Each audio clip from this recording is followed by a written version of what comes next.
തലവൻ feel good hit combo Asif Ali and Jis Joy, കൂടാതെ നമ്മുടെ ബിജു മേനോൻ കൂടി ചേർന്ന ഒരു ഇൻവെസ്റ്റിഗേഷൻ ത്രില്ലർ തലവൻ്റെ വിശേഷങ്ങളാണ് ഇന്ന് നമ്മൾ ചർച്ച ചെയ്യാൻ പോകുന്നത്.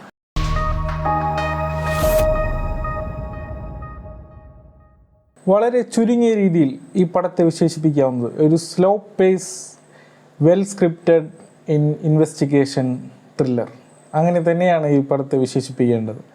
വെൽ സ്ക്രിപ്റ്റഡ് എന്ന് പറഞ്ഞത് ഈ കഥയിലെ പ്രധാന നായകൻ സ്ക്രിപ്റ്റ് തന്നെയാണ്. വളരെ well written, well research script എന്ന് തന്നെ വേണം പറയാൻ. Anand Thevarkad, Sharath Perumbavoor, very big salute for them. Of course Jis ജോയുടെ മേക്കിംഗ് ഇറ്റ്സ് വെരി ബ്രില്യൻറ്റ്. അദ്ദേഹത്തിൻ്റെ കഴിഞ്ഞകാല ഫീൽ ഗുഡ് എൻ്റർടൈൻമെൻറ്റ്സ് നമ്മൾ ഒരുപാട് കണ്ട് ആസ്വദിച്ചതാണ്. അതിൽ നിന്നെല്ലാം വളരെ വ്യത്യസ്തമായി ഓപ്പോസിറ്റ് ജേണൽ ത്രില്ലറാണ് അദ്ദേഹം എടുത്തു വച്ചിരിക്കുന്നത്. വളരെ ബ്യൂട്ടിഫുൾ ആയിട്ട് പുള്ളി എടുത്തിട്ടുണ്ട്. അതിന് അദ്ദേഹത്തിനൊരു നല്ലൊരു കയ്യടി അർഹിക്കുന്നുണ്ട്. സിനിമയിലേക്ക് വരുമ്പോൾ സ്ഥിരം ഇൻവെസ്റ്റിഗേഷൻ പാറ്റേണിൽ തന്നെയാണ് കഥ പോകുന്നത്. തുടക്കത്തിൽ തന്നെ ഉണ്ടാകുന്ന ഒരു മർഡർ, അതുമായി ബന്ധപ്പെട്ട മിസ്റ്ററി, അതിൻ്റെ ഇൻവെസ്റ്റിഗേഷൻ, സെയിം ടെംപ്ലേറ്റിൽ തന്നെയാണ് നമ്മുടെ കഥ പോകുന്നത്. അതിനെ വളരെ എൻഗേജിങ് ആയിട്ട് തുടക്കം മുതൽ അവസാനം വരെ പ്രേക്ഷകനെ പിടിച്ചിരുത്തുന്നു. അത് തന്നെയാണ് ഈ സിനിമയുടെ ഏറ്റവും വലിയ പ്രത്യേകത. നമുക്ക് കൂടുതൽ ആശങ്കകളിലേക്കും ഈ തിരക്കഥ നമ്മളെ കൊണ്ടുപോകുന്നുണ്ട്. അതുതന്നെ ഈ സിനിമയെ സംബന്ധിച്ച് വളരെ നല്ലൊരു പോസിറ്റീവ് ഘടകം തന്നെയാണ്.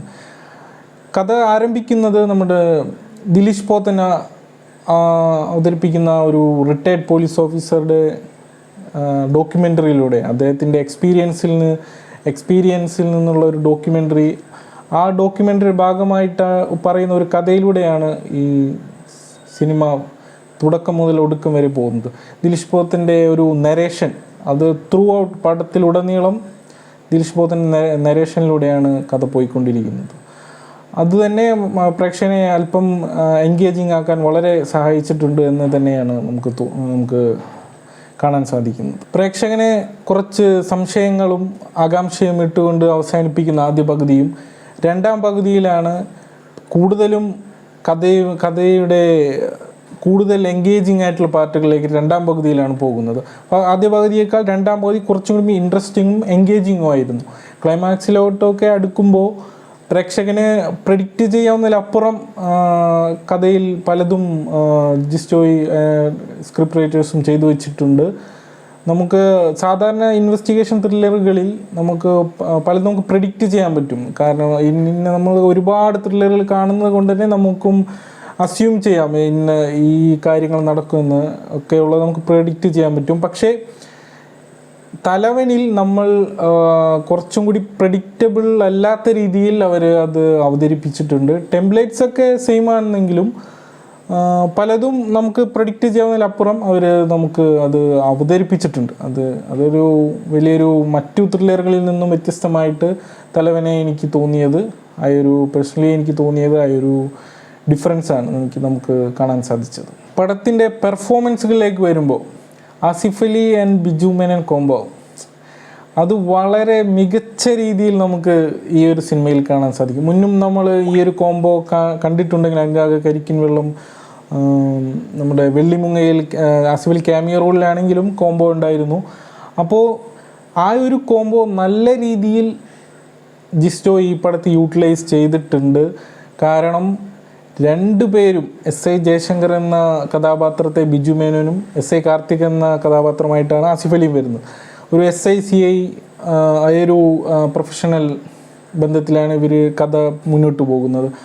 അപ്പോൾ ക്യാരക്ടർ വൈസ് നോക്കുകയാണെങ്കിൽ ഇപ്പോൾ നമ്മൾ ട്രെയിലറിൽ തന്നെ ആസിഫ് അലിയുടെ ക്യാരക്ടർ പറയുന്നുണ്ട്, ഞങ്ങൾ ഇരട്ടപ്പെട്ടതുപോലെ.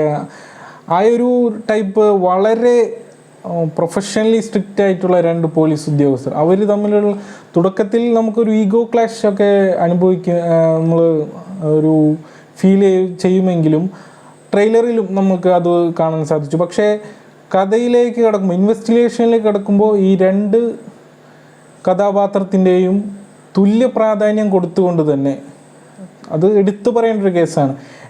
ബിജു മേനോൻ, ആസിഫ് അലി എന്നീ 2 താരങ്ങളെയും വെച്ച് ഒരു സ്ക്രിപ്റ്റ് തുല്യ പ്രാധാന്യത്തോടെയാണ് അവർ ചെയ്തു വച്ചിരിക്കുന്നത്. രണ്ടാളും ഈക്വലി പാർട്ടിസിപ്പേറ്റ് ചെയ്തുകൊണ്ടുള്ളൊരു ഇൻവെസ്റ്റിഗേഷൻ, അത് എടുത്തു പറയേണ്ട ഒരു കേസാണ്.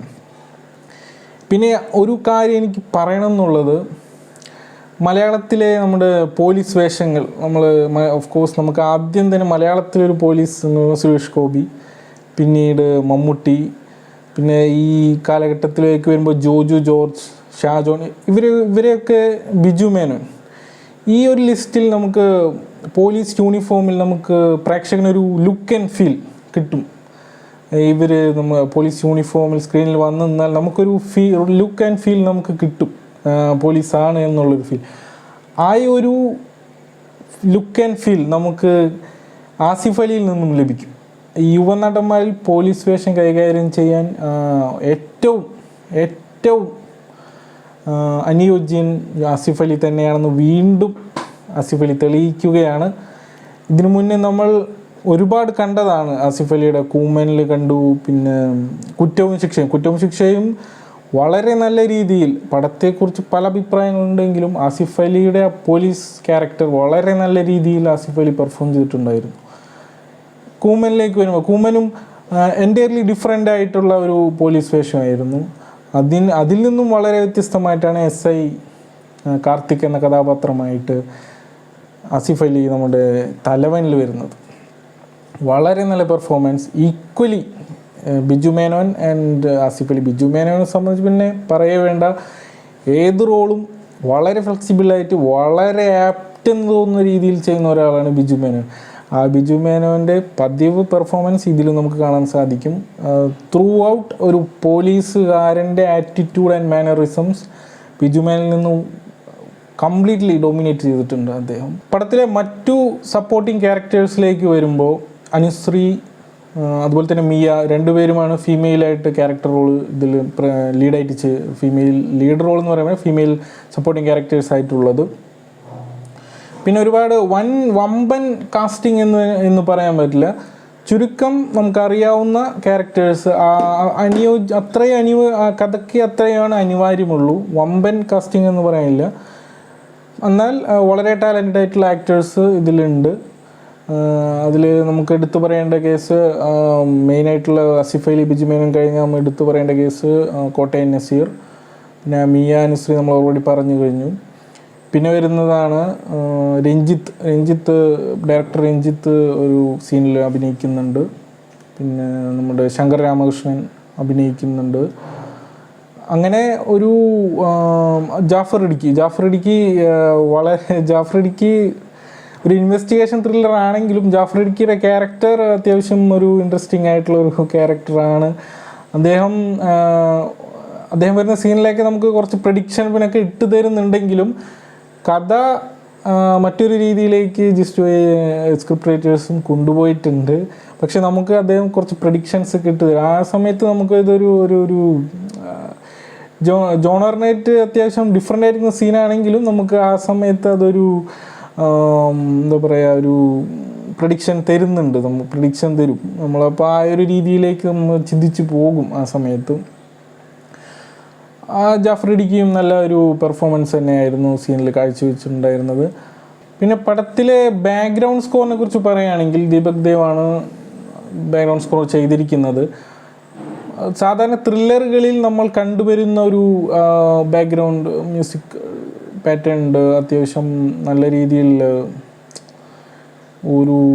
രീതിയിൽ ത്രില്ലിങ്, എൻഗേജിങ് ആക്കാനുള്ള പല രീതിയിലുള്ള അറ്റംപ്റ്റുകൾ നമുക്ക് കാണാറുണ്ട്. പക്ഷേ അതിൽ നിന്നെല്ലാം നേരെ വ്യത്യസ്തമായിട്ട് പടത്തിൻ്റെ ഫ്ലോയിലനുസരിച്ച് വളരെ മിതമായ രീതിയിൽ പടത്തിന് വേണ്ട അനുയോജ്യമായ രീതിയിലുള്ള ബാക്ക്ഗ്രൗണ്ട് സ്കോർ ദീപക് ദേവിനുണ്ട് ഉണ്ടായിരിക്കുന്നത്. ദീപക് ദേവ് ഇതിനു വേണ്ടി കമ്പോസ് ചെയ്തിരിക്കുന്നത്. ക്ലൈമാക്സ് ഫൈറ്റിൽ മാത്രം അത്യാവശ്യം ത്രില്ലിങ് BGM ഉണ്ടെങ്കിലും പടത്തിലുടനീളം വളരെ മിതമായ രീതിയിൽ ബാക്ക്ഗ്രൗണ്ട് സ്കോർ ചെയ്തിരിക്കുന്നത്. അതും പടത്തിന് ഫീൽ നമുക്ക് കിട്ടും. പക്ഷേ ഒരു വലിയ രീതിയിലുള്ള ബാസ് ബൂസ്റ്റ് ആ സംഭവങ്ങളൊന്നുമില്ല. വളരെ മിതമായിട്ട് ഫ്ലോയിൽ അങ്ങനെ ബാക്ക്ഗ്രൗണ്ട് സ്കോർ ചെയ്തിട്ടുണ്ട്. പിന്നെ എടുത്തു പറയേണ്ട മറ്റൊരു മെയിൻ കാര്യം എന്ന് പറയുന്നത് ടൈറ്റിൽ ട്രാക്ക് വളരെ ഇൻട്രസ്റ്റിംഗ് ആയിരുന്നു. നമ്മുടെ ട്രെയിലറിന് മുന്നേ ഒരു ടൈറ്റിൽ ട്രാക്ക് ഇറങ്ങി, അത് വളരെ ഇൻട്രസ്റ്റിംഗ് ആയിരുന്നു. അതും ഒരു അത്യാവശ്യം റിപ്പീറ്റ് വാല്യൂ ഉണ്ട് എന്ന് തോന്നുന്നുണ്ട് ആ ഒരു ടൈറ്റിൽ ട്രാക്ക്. ടോട്ടലി ഒരു തിയേറ്റർ വാച്ച് ചെയ്യേണ്ട ഒരു പടം തന്നെയാണ് തലവൻ. കാരണം തിയേറ്റർ വാച്ച് ഡിമാൻഡ് ചെയ്യുന്ന പടമാണ്. നമുക്ക് തിയേറ്ററിൽ ഫീൽ ആ ഒരു ഇൻവെസ്റ്റിഗേഷൻ ത്രില്ലർ തിയേറ്ററിൽ തന്നെ എക്സ്പീരിയൻസ് ചെയ്യുക. ജിസ് ജോയിയുടെ മേക്കിംഗ് വളരെ നല്ല രീതിയിൽ ജിസ് ജോയി അത് എടുത്തു വച്ചിട്ടുണ്ട്. ഇനിയും ജിസ് ജോയിയുടെ ഡയറക്ഷനിൽ ത്രില്ലറുകൾ ഉണ്ടാകട്ടെ എന്ന് ഒരു സിനിമാ പ്രേമി എന്ന രീതിയിൽ ആഗ്രഹിച്ചു പോവുകയാണ്. വളരെ നല്ലൊരു അറ്റംപ്റ്റ് ആയിരുന്നു തലവൻ. വളരെ നല്ലൊരു സിനിമയാണ്, തിയേറ്ററിൽ തന്നെ പോയി കാണുക. ഇനി നമ്മൾ അവസാനിപ്പിക്കുന്നതിന് മുമ്പ് ഒരു കാര്യം പറയാനുള്ളത്, ഈ സിനിമ കണ്ടപ്പോൾ എനിക്ക് ഓർമ്മ വന്നത് നമ്മുടെ ടോവിനോ തോമസ് നായകനായി ഇറങ്ങിയ അന്വേഷിപ്പിൻ കണ്ടെത്തും എന്ന സിനിമയാണ്. ഏതാണ്ട് ആയൊരു പാറ്റേണിൽ തന്നെയാണ് തലവനും പോകുന്നത്. ഇറങ്ങിയ അവസരത്തിൽ വളരെ അണ്ടർ റേറ്റഡ് ആയിട്ട് ആയിപ്പോയ ഒരു പടമാണ് അന്വേഷിപ്പിൻ കണ്ടെത്തും. വളരെ നല്ല രീതിയിലുള്ള ഒരു സ്ക്രിപ്റ്റിൽ ഇറങ്ങിയ ഒരു വളരെ നല്ലൊരു അണ്ടർ റേറ്റഡ് മൂവി തന്നെയാണെന്ന് പറയാം അന്വേഷിപ്പിൻ കണ്ടെത്തും. എല്ലാവരും അതൊന്ന് റീവിസിറ്റ് ചെയ്യുക. കണ്ടവരാണെങ്കിൽ ഒന്നുകൂടി റീവിസിറ്റ് ചെയ്യുക. കാണാത്തവരാണെങ്കിൽ അന്വേഷിപ്പിൻ കണ്ടെത്തും ഒന്ന് കാണുക. തലവനും തിയേറ്ററിൽ പോയി കാണുക. കൂടുതൽ വീഡിയോസുമായി ഇനിയും നിങ്ങളുടെ മുന്നിലെത്തും.